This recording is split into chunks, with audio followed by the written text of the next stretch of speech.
Hey, church. My name's Hayden. I'm the high school pastor at our Carlsbad campus, and I'm so glad that you're listening or watching to this morning or today.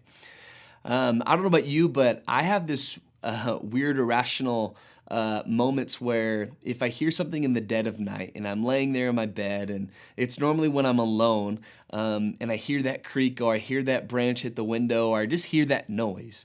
Um, I start to worry and I start to fear of what it could be or what it is. And it's funny is because normally I know that it's just my old house, or I know it's just the wind and it's making the branch, make that weird funny noise. But the more that I focus on it, the more that this fear grows, and the more that this fear kind of overtakes my mindset, where it moves me into action to see what it is, or it just makes me do weird, crazy things. And hopefully you can really, or maybe you're just thinking I'm a pansy. Um, but I think it translates to how we deal with fear even in today's world, and even our own spiritual and a mental and emotional life. And what I mean by that is this: is the more that we focus on our fears, the more that those fears grow. And what I mean by this personally is that I have this fear of my needs not being met. And I feel like my financial needs, my personal needs, my emotional needs, my spiritual needs, all of those things, they're never going to be taken care of.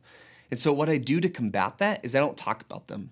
I don't talk about them with God. I don't talk about them with my friends. I don't talk about them with my wife, because I have this crazy idea in my head is that if I don't talk about them, they're not really needs, which I know is stupid. And I know that it's the dumbest logic ever. But if I don't talk about them, they're not needs. And it's okay if they're not met because they're not needs. That's at least how I process it. I know, doesn't make sense. But there's obviously something that I need to do to take care of it, is because the more that I focus on it, the more that fears grow. And the more that these insecurities of no one likes me, or no one wants to take care of me, or no one really wants to listen to what's going on internally happens. So there's a daily dose that I need and that I want to share with you. It's a story in Mark chapter 5, verse 35, and it says this. It says, while Jesus was speaking, some people came from the house of Jairus, the synagogue leader. Your daughter is dead. They said, why bother the teacher anymore? Overhearing what they said, Jesus told them, don't be afraid, just believe. Our greatest fear as parents is a kid dying without us being there. Our greatest, fear for us is of just simply knowing that our kids are taken care of, and how could anything happen out of our sight? And for a dad to hear your daughter's dead, it's just, I can't imagine what's rushing through his mind and the emotions that are taking over. And then there's this verse in red letters that just makes me cringe, because it says, don't be afraid, just believe. It sounds insensitive, right? It's like, how could you say that? Jesus, how could you say, don't be afraid, just believe? And there's two things that I really love about this. And number one is this: is Jesus doesn't say, don't feel emotions. He says, don't be sad. Don't feel, don't feel all the things that a parent would feel.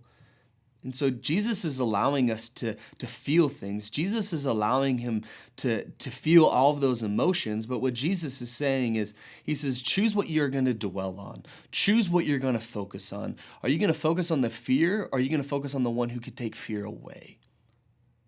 Because the one who can take fear away is Jesus himself. Where do you put your faith? Where are you going to put your focus on? Because what Jesus is telling him is that what Jesus is telling me all the time. He says, Hayden, are you going to choose to fear your needs? And you're going to choose to fear that nobody's going to want to take care of you?